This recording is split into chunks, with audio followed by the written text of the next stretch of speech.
நாம் யாரை பார்த்து வாழ வேண்டும் என்று அல்லாஹ் உலகத்திற்கு சொல்லுகிறானோ ஈமான் கொண்டவர்களுக்கு நல்லுதாரணமாக காட்டப்படுகிற பெண் ஆசியா அம்மையார், ஆசியா பின்து முசாஹிம், ஃபிரௌனுடைய மனைவி, இறை அன்பை பேரன்பை பெற்ற மதிப்பிற்குரிய ஆசியா அம்மையார் தெளிவா ஒரு டிக்ளரேஷன், எந்த தயக்கம் கூச்சம் என்ன வரும் என்கிற பின்விளைவுகள் பற்றிய நோக்கு ஒண்ணுமே இல்லை. சொன்னாங்க, கஃபர் தோபிக், நான் உன்னை மறுக்கிறேன், நான் உன்னை நிராகரிக்கிறேன், நான் உன்னை இறைவனா ஏத்துக்கல.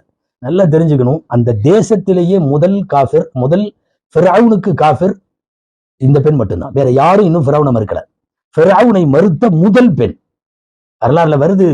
அப்படி பிரம பிடிச்ச மாதிரி திடீர்னு தாக்குதலுக்கு ஆளாக்கப்பட்டான், மிகப்பெரிய திடுக்கமுற்றான் ஃபிரௌன் என்று வருகிறது ஆசியாவின் வார்த்தையில இருந்து.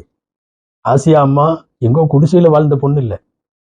ஆசியா அம்மா வறுமையான குடும்பம், நடுத்தர குடும்பம் அல்ல, அரண்மனையிலே வாழ்ந்தவர்கள். ஒரு நாட்டின் அரசிக்கு என்னென்னவெல்லாம் மரியாதையோ என்னென்னவெல்லாம் கிடைக்குமோ அந்த எல்லாம் கிடைச்சது.